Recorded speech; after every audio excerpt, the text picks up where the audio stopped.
தமிழ்நாட்டிற்கு 2 நாள் பயணமாக வருகை தரும் பிரதமர் மோடியை கண்டித்து கோவையில் மறுமலர்ச்சி மக்கள் கழகத்தினர் போராட்டத்தில் ஈடுபட்டிருக்கிறார்கள். ஏழை குழந்தைகளின் கல்வியை ஒன்றிய அரசு சிதைப்பதாகவும் அவர்கள் குற்றம் சாட்டினர்.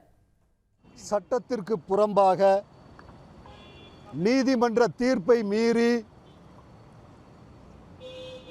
இந்திய அரசு தமிழ்நாட்டு ஏழை குழந்தைகளுக்கு நிதி கொடுக்காத காரணத்தால் இன்றைக்கு தமிழ்நாட்டில் 2 லட்சம் ஏழை குழந்தைகள் பள்ளிக்கு செல்லவில்லை, வீட்டில் இருக்கிறார்கள்.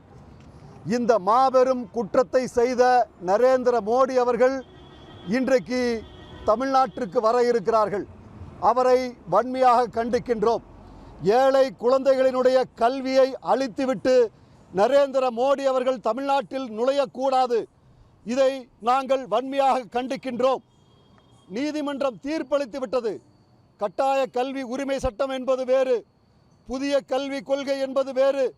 புதிய கல்விக் கொள்கையை அமுல்படுத்தவில்லை, இதிலே கையொப்பமிடவில்லை என்ற காரணத்தை கூறி பணத்தை கொடுக்காமல் இருக்க முடியாது என்று நீதிமன்றம் தீர்ப்பளித்து விட்டது. நீதிமன்றம் தீர்ப்பளித்து 50 நாட்களுக்கு மேலாகின்றது. ஆனால் இன்னமும் மத்திய அரசு, நரேந்திர மோடியோ கல்வி அமைச்சரோ இது குறித்து எந்த பதிலையும் பேசவில்லை. நான் கேட்குறேன், இந்த குழந்தைகள்லாம் பள்ளிக்கூடம் போகாமல் வீட்டில் இருக்க தமிழ்நாட்டுக்கு எதுக்கு வர்றீங்க? இத்தனை குழந்தைகளினுடைய வாழ்வை அழித்து விட்டு தமிழ்நாட்டில் உங்களுக்கு என்ன வேலை? ஒரு சண்டை நடந்தால் கூட, ஒரு போரில் கூட குழந்தையை கொல்ல மாட்டாங்க. ஆனால் நீங்கள் மத்திய அரசு மாநில அரசாங்கத்துக்கிட்ட இருக்கக்கூடிய பிரச்சனையில் ஏழை குழந்தைகளினுடைய கல்வியை நாசமாக்கி விட்டீர்கள்.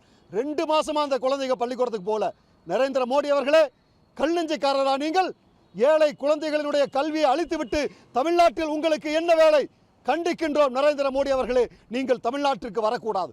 நீங்கள் எத்தனையோ பிரச்சனையில் உங்களுக்கு மாநில அரசாங்கத்துக்கு இருக்கலாம், எதில் வேண்டாலும் பணம் கொடுக்காமல் இருக்கலாம். ஆனால் குழந்தைகளினுடைய கல்விக்கு பணம் கொடுக்காமல் இருக்கிறது எவ்வளவு பெரிய அயோக்கியத்தனம், அவ்வளவு கல்நெஞ்சக்காரராக நீங்கள் இருக்கிறீர்கள். வன்மையாக கண்டிக்கின்றோம். தமிழ்நாட்டினுடைய பேச முடியாத அந்த லட்சக்கணக்கான குழந்தைகளுக்காக மறுமலர்ச்சி மக்கள் இயக்கம் இன்றைக்கு சாலையிலே போராடி கொண்டிருக்கின்றது.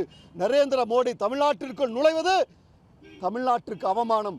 அந்த ஏழை குழந்தைகளின் சார்பாக நாங்கள் நரேந்திர மோடியை எதிர்த்து இந்த போராட்டத்தை நடத்தி கொண்டிருக்கின்றோம். உடனுக்குடன் செய்திகளை தெரிந்து கொள்ள சன் நியூஸ் பெல் ஐகானை கிளிக் பண்ணுங்க.